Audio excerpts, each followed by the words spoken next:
Now, will interest rates start to drop sooner rather than later? Some experts suggesting the first rate cut could come as early as April. I heard that on the radio yesterday. Joining me is former Minister in the Howard Government and Bondi Partner Senior Advisor Peter McGauran. How are you, Pete? Excellent, thanks, Tim. What do you reckon? GDP numbers this week? Are things going to happen a little quicker with rate cuts?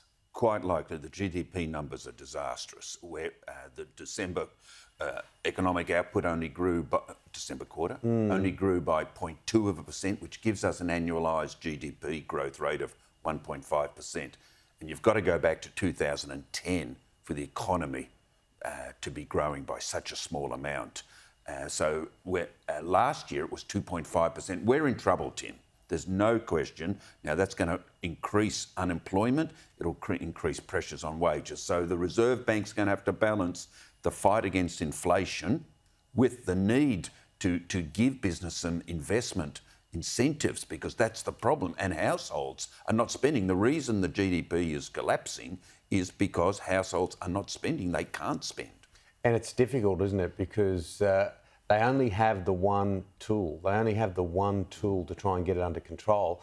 And obviously it makes a sitting government nervous. As you mentioned late last year, cost of living, all these things are right in the front of their minds.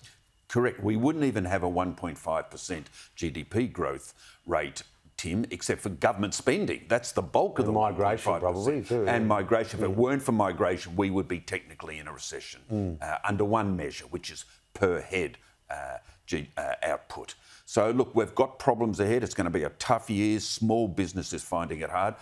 Business is not investing, and our productivity levels are low, which is the individual work contribution of each person. I'm sorry, but the government economic framework is not working because they give everything to the unions. They're not giving anything to small business. The taxation system penalises the successful.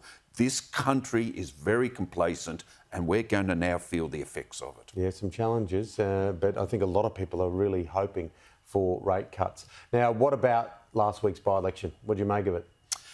Look, the Liberals wanted to do better, there's no question, because of all the reasons we've just spoken about, that people would be feeling the cost of living pressures. But it was a respectable swing to them of 4%. And remember, the government took Aston, a Liberal seat, in a by-election only 12 months ago in Melbourne from the Liberals. So in the tough, slow, trench warfare slog of opposition, this was a morale booster to the opposition, but at the same time, the government is entitled to think that their strategies are generally working.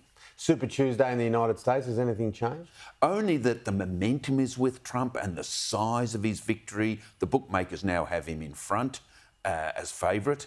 The polls are pretty level pegging with Biden. It's anybody's contest. He was impressive, Joe Biden, channeling Martin Luther King Jr. and a bit of Rocky Balboa in his State of the Union. It was a more upbeat, energetic. You'd have to say that he did well. Yes. An hour and a half, by the way, without any big gaffes. There were a couple there. This was his big test. His advisors had prepped him to within an inch of his life, because anything could have gone wrong with the biggest primetime audience he's likely to face until the debates. So, yeah, I'd give him a B+. B+? That's not a bad mark. I would have taken a B+ any day at school. I never even got close to a B+. So, yeah, Biden got through it. The man can read a teleprompter, let's put it that way. Tell you what was well written. It was very well written. Who's going to win, though? In the Peter McGauran crystal ball that sits just out here. All right, just don't replay this tape. I'd give it to Biden at this stage. There's two major challenges. The first is, will the Nikki Haley Republicans, the so-called moderate Republicans, go over to Trump? So he needs to win them over. He has to win over the moderate Republicans who have stayed away from him.